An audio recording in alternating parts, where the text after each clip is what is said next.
ఏ ప్రాజెక్టులు ఇవి? శ్రీశైలం సంబంధించి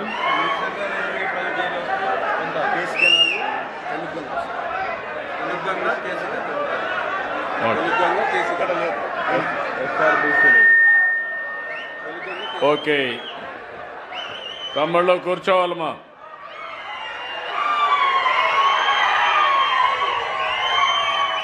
అందరికీ నమస్కారాలు.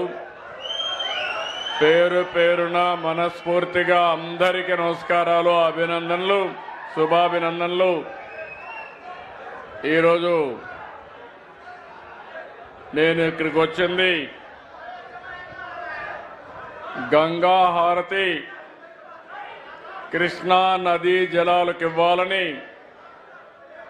అదే మరిగా ఈరోజు ఈ శుభ కార్యక్రమంలో మీరు చూస్తే మొట్టమొదటిసారిగా నేను కొంచెం వెనక్కి వెళ్ళండి మా, మీరు కూడా పోలీసు వెనక్కి వెళ్ళిపోండి, మీరంతా వెనక్కి వచ్చేయండి, వెనకాల కనపడాలి, పక్క వచ్చేయండి మీరు, బ్యాక్ ప్లీజ్ క్లియర్. ఎందుకంటే టైం తక్కువ ఉంది, మళ్ళీ వాతావరణం మారుతా ఉంది. మళ్ళీ వాతావరణం మారితే నేను హెలికాప్టర్లో పోలేము, రేపు కూడా కేబినెట్ మీటింగ్ ఇవన్నీ ఉన్నాయి కాబట్టి అన్యదా భావించొద్దని మిమ్మల్ని అందరినీ కోరుతున్నా. మరొక్కసారి అందరికీ నమస్కారం. ఈరోజు నా జీవితంలో చాలా సంతోషకరమైన రోజు మనందరికి కూడా. జూలై నెలలోనే నిండిన శ్రీశైలం ప్రాజెక్టును చూస్తే గుండె నిండుగా ఉంది, ఆనందంగా ఉంది, ఆహ్లాదకరంగా ఉంది. నీటి విలువ తెలిసిన వాడిని, అందుకే జలహారతి ఇచ్చి స్వయంగా భవిష్యత్తులో కూడా నీటి కొరత లేకుండా ఉండాలని ఈరోజు నేను జలహారతి ఇచ్చాను. వచ్చిన వెంటనే మీరు చూస్తే చాలా సందర్భాలుగా చూశాను, కానీ జూలై నెలలో నిండుగా శ్రీశైలం ఉండడం ఒక శుభ పరిణామం. ఇంకా మన దగ్గర వర్షాలు పడలేదు, కొంచెం తక్కువగానే ఉన్నాయి. పైన వర్షాలు పడ్డాయి, ఆ వర్షాల వల్ల ఎక్కువ వరద నీళ్ళు వచ్చాయి. దీనివల్ల మనకందరికీ నీళ్లు వచ్చి శ్రీశైలం ఫుల్ అయింది. రాయలసీమ జలాశయాలు లేకపోతే మొత్తం కూడా కృష్ణా పరివారక ప్రాంతం కళకళలాడే పరిస్థితి వచ్చింది. ఇది కృష్ణమ్మ తల్లికి మరొక్కసారి మనమందరం ప్రార్థనలు చేద్దాం, ధన్యవాదాలు తెలియజేద్దాం. 215 టీఎంసీ నీళ్లు శ్రీశైలంలో నిల్వ కెపాసిటీ. ప్రస్తుతం 200 టీఎంసీ నీళ్లున్నాయి. రోజుకి 1,70,000 క్యూసెక్స్ అంటే 17 టీఎంసీ నీళ్లు వస్తున్నాయి. సుంకేసుల, జూరాల ఇవన్నీ కూడా ఫుల్గా నీళ్లు ఫుల్ అయినాయి. అటు మీరు చూస్తే ఏదైతే పైనుండే రిజర్వాయర్లు అన్నీ కూడా ఫుల్ అయి, తుంగభద్ర కూడా ఫుల్ అయి ఆ నీళ్లన్నీ కిందకు వచ్చే పరిస్థితి వస్తూ ఉంది. ఇక్కడి నుంచి రేపటి నుంచి ఇప్పుడు మనం వదిలిపెట్టిన నీళ్లన్నీ సాగర్కి వెళ్తాయి. ఈరోజు ఒక పక్కన నేను వస్తానే మల్లికార్జున స్వామి దగ్గరికి వెళ్ళి దర్శనం చేసుకొని ప్రత్యేకమైన ప్రార్థనలు చేశాను. ఆ ప్రత్యేకమైన ప్రార్థన నా సంకల్పం నెరవేరాలని, రాయలసీమ కరువు సీమ కాకుండా రతనాల సీమ కావాలని ప్రార్థించారు. ఈ రాష్ట్రం సుభిష్టమైన రాష్ట్రంగా తయారు కావాలని చెప్పి కోరుకున్నాను.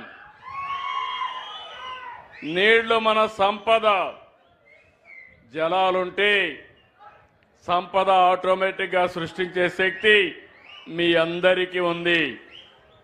ఈరోజు శ్రీశైలం ఒక పవిత్రమైన పుణ్యక్షేత్రం. ఈరోజు మీరు చూస్తే ఒక శక్తి పీఠం. నాకు ఏమాత్రం అనుమానం లేదు. మల్లికార్జున స్వామి మనల్ని చల్లగా చూసినంత వరకు రాయలసీమ సుభిష్టంగా ఉంటుంది.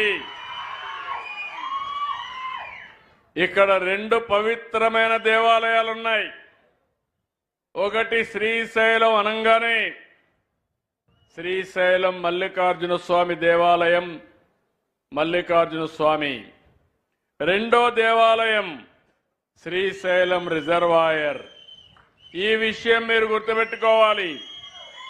దేవుణ్ణి ఎంత పవిత్రంగా మనం ప్రార్థన చేస్తామో అదే పవిత్రతతో శ్రీశైలం నుంచి వచ్చే నీళ్లను గాని మనం పూజ చేయగలిగితే ఈ రైతుల కష్టాలు తీరుతాయి, మీకు సమస్యలే ఉండవని చెప్పి కూడా నేను మీకు తెలియజేస్తున్నా. మన పూర్వీకులు మనకిచ్చింది సనాతన దేవాలయాలు. ఇప్పుడు మనం కట్టుకునేది ఆధునిక దేవాలయాలు. ఈ విషయం మీరు గుర్తుపెట్టుకోవాలి. మసీదులు ఉండొచ్చు, చర్చిలు ఉండొచ్చు, దేవాలయాలు ఉండొచ్చు, కానీ అందరికీ అవసరమైంది ఆధునిక దేవాలయాలు. ఆ దేవాలయాలే రిజర్వాయర్లు, జలాశయాలని చెప్పి మీ అందరికీ విజ్ఞప్తి చేస్తున్నా.